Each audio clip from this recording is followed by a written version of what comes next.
Bonjour et bienvenue sur Zenly Organized. Aujourd'hui, j'ai une question pour toi. Est-ce que tu te sens toujours débordé, fatigué, dans une lutte constante entre ton désir de vouloir en faire plus et ton besoin de repos? Est-ce que tu passes souvent d'un extrême à l'autre sans savoir comment trouver un équilibre entre les deux, un équilibre durable? Eh bien, je te comprends parce que c'est un schéma dans lequel j'ai été moi-même très souvent, d'être dans le faire, dans l'action pendant une longue période de temps sans prendre du temps pour me reposer, puis éventuellement arriver à un moment où mon corps me dit stop, où il crache, où je suis complètement fatiguée, épuisée et je tombe du coup en burn-out. Et bien voilà, comme ça m'est arrivé plusieurs fois de tomber dans ce cercle vicieux de trop vouloir en faire et ensuite avoir des périodes d'épuisement qui en fait détruisent tout le travail que j'avais réalisé, qui me remettent presque à zéro, eh bien, j'ai commencé à réaliser, ça m'a pris un petit peu de temps, mais voilà, je commence à y arriver, à réaliser qu'en fait, c'est mieux d'avoir un équilibre au quotidien, ou en tout cas régulier, entre cette énergie de faire, ce qu'on appelle une énergie masculine,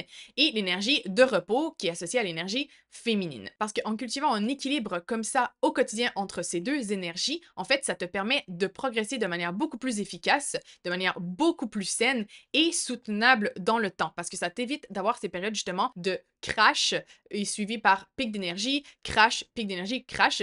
En fait, c'est on travaille, on se repose, on travaille, on se repose, on travaille, on se repose, et comme ça, on continue le progrès de manière linéaire et on retombe pas à zéro à chaque fois après une période de crash. Donc, si tu tends toi aussi à tomber dans ce cercle vicieux de trop en faire et ensuite de tomber dans l'épuisement, l'épisode d'aujourd'hui, il est pour toi parce que je vais t'expliquer quelles sont les deux polarités de l'énergie féminine et masculine, comment elles se manifestent dans ton quotidien et surtout comment les équilibrer pour retrouver plus de fluidité, de sérénité et de paix intérieure dans ton quotidien. Avant de plonger dans le vif du sujet, n'oublie pas de t'abonner au podcast, de mettre un like si tu es sur YouTube, de venir laisser un commentaire et si tu écoutes l'épisode au format podcast, tu peux aussi venir laisser un avis et une note au podcast parce que toutes ces petites actions, ça permet au podcast de mieux se connaître et ça me fait toujours aussi plaisir de lire vos commentaires et vos retours. Alors, commençons déjà par définir ce que sont ces deux énergies, qu'est-ce qu'elles représentent. Alors, l'énergie masculine, qu'on appelle aussi énergie yang, c'est une énergie qui est orientée plus vers l'extérieur, l'action, la structure, le cadre. Alors que l'énergie féminine, qu'on appelle aussi yin, c'est une énergie qui est tournée plus vers l'intérieur, vers soi, vers l'intuition, la créativité et la réceptivité. Et c'est hyper important de se rappeler que les énergies féminines et masculines ne sont pas en lien avec le sexe ou le genre. Ce sont deux polarités complémentaires qui existent en chacun de nous et dont on a tous besoin. Donc, ce n'est pas parce qu'on est un homme qu'on ne peut pas avoir d'énergie yin ou qu'on est une femme qu'on ne peut pas avoir d'énergie yang. Tout le monde a besoin d'un équilibre entre ces deux énergies pour fonctionner de manière optimale. Mais bon, concrètement, ça ressemble à quoi l'énergie féminine et l'énergie masculine? Eh bien, je t'ai préparé un petit tableau qui est très énergie masculine pour t'aider à comprendre la différence entre ces deux énergies. Donc, dans l'énergie masculine, c'est par exemple structurer son planning, prendre des décisions rapidement, définir des objectifs et un plan d'action, organiser, planifier, exécuter les objectifs ou les tâches qu'on a à faire et être dans le faire, dans l'action. Au contraire, l'énergie féminine, c'est plus d'être dans l'écoute de ses besoins du moment, d'écouter son corps, être connecté à son corps, à soi-même.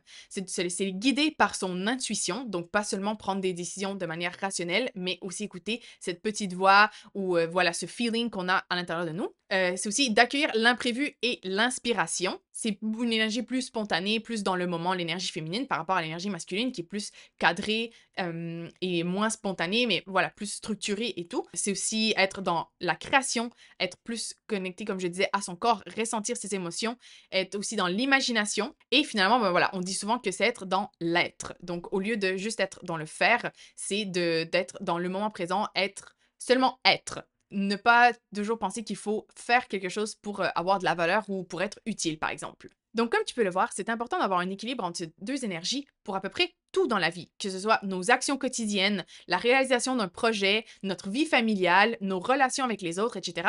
Tout ça, on a besoin de trouver cet équilibre parce que si on est trop dans une énergie ou dans l'autre, eh bien, les choses n'avancent pas de manière efficace, sereine, fluide, alignée. Par exemple, si on a trop de structure, si on a un cadre trop rigide, on va se sentir enfermé. Et si on est trop dans l'action, eh bien, on va se brûler rapidement, on va tomber en épuisement, on va se fatiguer.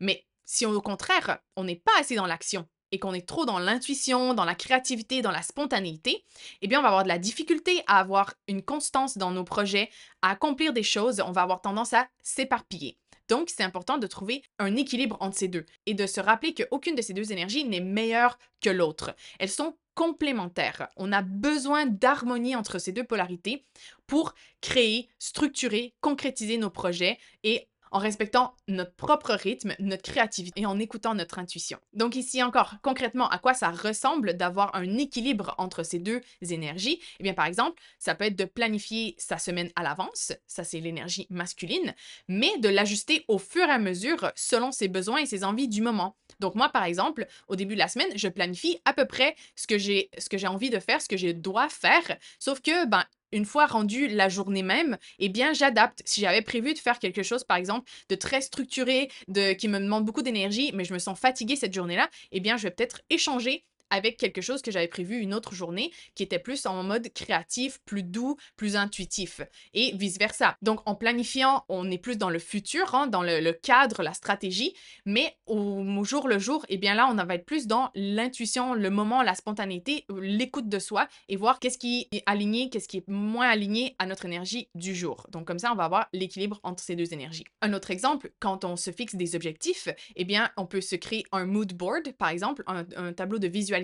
Donc ça, c'est une énergie très féminine, mais ensuite, on va établir un plan d'action concret avec des étapes pour mettre en place notre objectif, le réaliser. Donc ça, c'est une énergie plus masculine. Donc, comme tu peux le voir, tout dans la vie est soit énergie masculine, soit énergie féminine, et on a besoin des deux pour avancer, pour faire à peu près quoi que ce soit. Donc, c'est pas quelque chose maintenant que je veux que tu sois en mode, OK, est-ce que ça c'est énergie masculine, est-ce que ça c'est énergie féminine, est-ce que, tu vois, c'est pas besoin de trop se questionner, ça vient naturellement d'avoir des actions dans une énergie et dans l'autre. Par contre, c'est vrai que dans notre société, l'énergie masculine est beaucoup plus encouragée, beaucoup plus admirer que l'énergie féminine. Donc, on tend généralement, la plupart des gens dans les sociétés occidentales modernes tendent à être beaucoup, beaucoup dans l'énergie masculine et moins dans l'énergie féminine. Et c'est là où on tombe dans ce schéma, comme je disais, de burn-out parce qu'on est trop dans l'action. Et en fait, comme je disais, l'énergie féminine, c'est le fait de recevoir, c'est le fait de remplir ses batteries. L'énergie masculine, c'est on utilise notre batterie,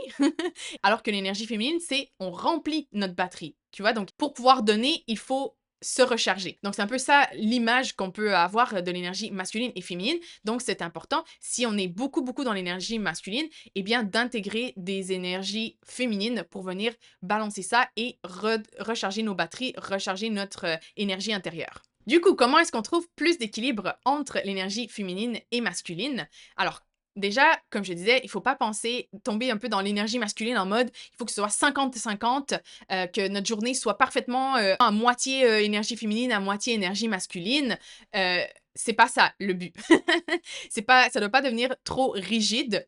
L'important, c'est d'observer vraiment, de tomber du coup dans plus notre énergie féminine, d'observer comment on se sent, d'observer notre énergie et de voir si on est trop dans une polarité ou dans une autre pour ensuite rectifier le tir. Parce que, voilà, je disais, dans notre société, on est généralement plus dans l'énergie masculine, mais certaines personnes tendent à être trop dans l'énergie féminine, donc d'être trop dans les rêves, d'être beaucoup dans la créativité, la spontanéité, mais ensuite, ben, ils ne concrétisent rien dans la matière, concrètement. Donc, voilà, comme je disais, on est généralement plus dans l'énergie masculine dans notre société, mais ça ne veut pas dire que tout le monde est comme ça. Il faut que tu vois, toi, dans quelle énergie tu te trouves le plus et du coup, ben, trouver une façon d'équilibrer ça, de balancer ces énergies. Du coup, une façon de commencer à rétablir cet équilibre entre l'énergie féminine et masculine, ça peut être d'intégrer au moins une activité par jour dans l'énergie masculine et une activité par jour dans l'énergie féminine. Donc, comme je te disais, on fait naturellement des activités de l'une et de l'autre, mais ici, c'est vraiment de choisir en conscience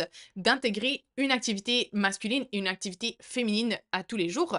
Comme ça va te pousser à chercher plus d'équilibre et à commencer à voir, ah ok, c'est comme ça que je me sens quand je fais une activité plus dans l'énergie féminine, c'est comme ça que je me sens quand je fais dans une activité plus masculine. Donc ça va déjà te pousser à voir un peu plus cet équilibre et à voir comment tu te sens quand tu intègres des activités des 2 énergies. Du coup, pour t'aider, tu peux te créer une liste d'activités dans l'énergie féminine, une liste d'activités dans l'énergie masculine que tu aimes et dans laquelle tu peux aller piger du coup, chaque jour ou, essayer différentes activités quand tu en ressens le besoin pour intégrer plus d'équilibre entre ces énergies. Donc pour t'y aider, je t'ai préparé une liste non exhaustive bien sûr d'activités, pour chacune de ces polarités. Je vais te la mettre à l'écran. Donc comme tu peux le voir, les activités dans l'énergie féminine, ce sont des activités qui sont plus en lien avec le lâcher prise, l'intuition, la créativité, la réceptivité, l'introspection. Donc c'est par exemple méditer, écrire dans un journal, dessiner, peindre, faire des activités créatives, prendre soin de son corps. Voilà, tu vois? Donc c'est plus des activités dans l'énergie féminine. Alors que des activités dans l'énergie masculine, eh bien, ce sont des activités qui sont plus dans l'action, qui impliquent de prendre des décisions, de structurer, donner un cadre à nos activités, d'être dans la concrétisation de ces activités. Donc, tu peux voir, c'est beaucoup en lien avec planifier, établir des plans d'action, organiser, programmer des choses. Donc, voilà, là, on va être vraiment dans, OK, quelles sont les étapes que je dois faire, les tâches que je dois faire pour concrétiser telle chose. Donc voilà, j'espère que ça va t'aider à trouver plus d'équilibre dans ton quotidien, à éviter de tomber trop dans le faire ou de tomber trop dans l'être, parce que comme je disais, on peut être soit trop dans une polarité ou dans l'autre. Donc le but, c'est vraiment de sentir que ces 2 énergies sont nourries le plus souvent possible et que, ben, il y en a pas une qui prend le dessus sur l'autre. Donc je suis très curieuse. Viens me dire en commentaire si ça te dit dans quelle énergie tu te trouves majoritairement en général dans ta vie. Est-ce que tu es plus dans l'énergie masculine ou dans l'énergie féminine?